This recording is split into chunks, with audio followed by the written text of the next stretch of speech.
শ্রোতা বন্ধুরা, spiritual and motivational advice চ্যানেলে আপনাদের সকলকে স্বাগত জানাই। আশা করি আমাদের শেয়ার করা গল্প, উপদেশ, বাণী আপনাদের ভালো লাগছে। ভালো লাগলে অতি অবশ্যই বন্ধুদের সঙ্গে শেয়ার করবেন এবং চ্যানেলটি সাবস্ক্রাইব করবেন।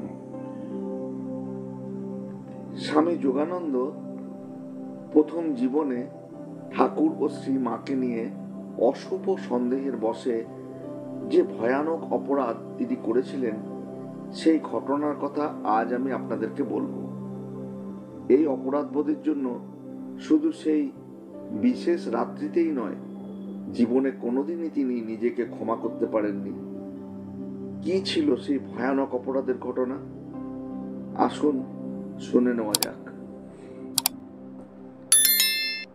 শ্রী রামকৃষ্ণের সঙ্গে পরিচয়ের প্রথম পর্বে স্বামী যোগানন্দ শ্রী রামকৃষ্ণের উপদেশ এবং তার লোক ব্যবহারে সামঞ্জস্য অনুসন্ধানে উৎসুক ছিলেন।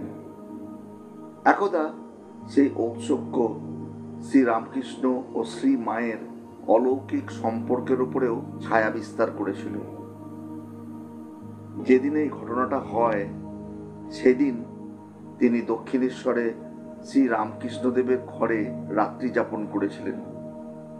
রাত্রিতে এক সময় তিনি দেখেন শ্রী রামকৃষ্ণের শয্যা শূন্য, ঘরের দরজা খোলা, স্নিগ্ধ জ্যোৎস্নায় চারিদিক আলোকিত। ঘরের বাইরে বেরিয়ে এসে স্বামী যোগানন্দ কোথাও ঠাকুরকে দেখতে পেলেন না। এত রাত্রে তাহলে তিনি কোথায় গেলেন? স্বামী যোগানন্দের মনে এক দারুণ সন্দেহ উপস্থিত হল। নিকটেই নহবতে শ্রী মা থাকেন। স্বামী যোগানন্দ ভাবলেন, ঠাকুর কথায় যা বলেন, কাজে কি তার তাহলে বিপরীত কাজ করে থাকেন? পরের ঘটনা স্বামী যোগানন্দের নিজের ভাষাতেই উল্লেখ করি। এই চিন্তার উদয় হওয়া মাত্র সন্দেহ, ভয় প্রভৃতি নানা ভাবের যুগপৎ সমাবেশে এককালে অভিভূত হয়ে পড়ল। পরে স্থির করল, নিতান্ত কঠোর এবং রুচিবিরুদ্ধ হলেও যা সত্য তা জানতে হবে। অনন্তর নিকটবর্তী এক স্থানে দাঁড়িয়ে নহবতখানার দ্বার বেশ লক্ষ্য করতে থাকল। কিছুকাল ওইরূপ করতে না করতে পঞ্চবটির দিক থেকে চটি জুতোর চট চট শব্দ শুনতে পেলুম এবং অবিলম্বে ঠাকুর এসে সম্মুখে দাঁড়ালেন। আমাকে দেখে বললেন, কিরে, তুই এখানে দাঁড়িয়ে আছিস যে? তার উপরে মিথ্যা সন্দেহ করেছি বলে লজ্জা ও ভয়ে জড়সড় অদবোদনে দাঁড়িয়ে রইলুম।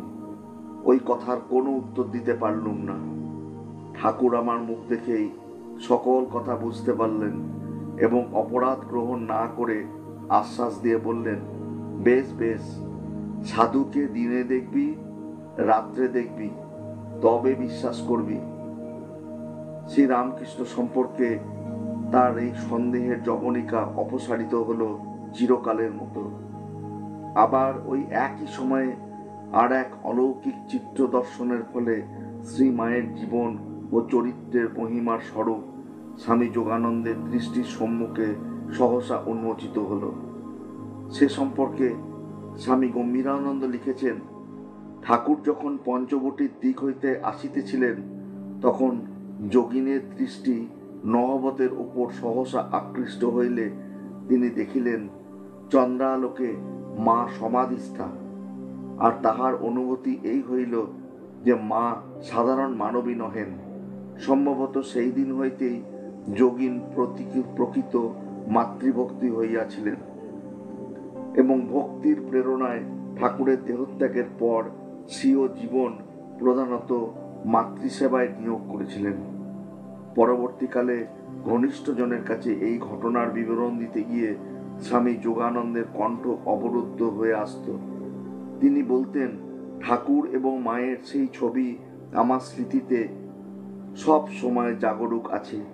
সেদিন আমি বুঝেছিলাম যে তারা উভয়ই দৈব সত্তা নিয়ে জন্মগ্রহণ করেছেন। মানুষের প্রতি করুণায় তাদের নরশরীর গ্রহণ। সেদিনের সেই অবিস্মরণীয় অভিজ্ঞতা এবং পরবর্তীকালে শ্রী মায়ের সান্নিধ্যে দীর্ঘকাল বাসের সুবাদে শ্রী মায়ের সম্পর্কে তার নিজস্ব ধারণা গড়ে উঠেছিল। তিনি বলতেন, শ্রী মায়ের উপদেশ এবং শিক্ষা সবই তার নিজের আধ্যাত্মিক অনুভূতি কেন্দ্রিক, কোনো ব্যক্তি বা গ্রন্থ নির্ভর নয়। বর্তমান যুগের জটিল বস্তুতান্ত্রিক পরিবেশের পরিপ্রেক্ষিতেও কিভাবে পবিত্র ও সংঘাতহীন সহজ জীবনযাপন করা সম্ভব, ঠাকুর এবং মা উভয়েই তা পৃথিবীকে দেখিয়ে গেলেন। প্রথম জীবনে অশুভ সন্দেহের বশে যে ভয়ানক অপরাধ তিনি করেছিলেন, তার জন্য সেই রাত্রিতেই নয়, জীবনে কোনোদিনই তিনি নিজেকে ক্ষমা করতে পারেননি। স্বামী শারদানন্দ লিখেছেন, ওই ঘটনার পরে গুরুপদে সর্বতভাবে আত্মোৎসর্গ করিয়া প্রথমে তাহার শ্রী রামকৃষ্ণদেবের এবং তাহার অন্তর্ধানে শ্রী শ্রী মাতা ঠাকুরানীর সেবাতে প্রাণপাত করিয়া স্বামী যোগানন্দ পরজীবনে পূর্বোক্ত অপরাধের সম্যক প্রায়শ্চিত্ত করিয়াছিলেন। বস্তুত শ্রী রামকৃষ্ণের দেহবাসনের পরে শ্রী শ্রী মায়ের সেবার ভার মুখ্যত যোগীন মহারাজই শিরোধার্য করে নিয়েছিলেন এবং আজীবনই তিনি সে ভারকে পরম গৌরবের সঙ্গে সাল্লাদে বহন করেছেন। যোগীন কেবল শ্রী মায়ের সেবাধিকারী ধন্য হননি, পক্ষান্তরে শ্রী শ্রী মায়ের কাছে তিনি মন্ত্র দীক্ষা লাভেও কৃতকৃতার্থ ছিলেন। যোগিনী শ্রী শ্রী মায়ের নিকট মন্ত্র দীক্ষা প্রাপ্তদের মধ্যে সর্বপ্রথম। শ্রী শ্রী মা নিজ মুখেও পরবর্তীকালে বলেছিলেন, ছেলে যোগেন হতে আমার দীক্ষা দেওয়া আরম্ভ হলো। নমস্কার শ্রোতা বন্ধুরা, আজকের মতো এইটুকুই। এই অংশটি আমি শতরূপে সারদা থেকে আপনাদেরকে পড়ে শোনালাম। আপনাদের এই ঘটনাটি কেমন লাগলো কমেন্ট বক্সে কমেন্ট করে জানাতে ভুলবেন না। ভালো লাগলে বন্ধুদের সঙ্গে শেয়ার করবেন এবং চ্যানেলটি সাবস্ক্রাইব করে আমাদের পাশে থাকবেন। পরের দিন আবার এক নতুন একটি ঘটনা এবং উপদেশ বাণী নিয়ে আপনাদের সঙ্গে আবার মিলিত হব। ভালো থাকবেন সবাই।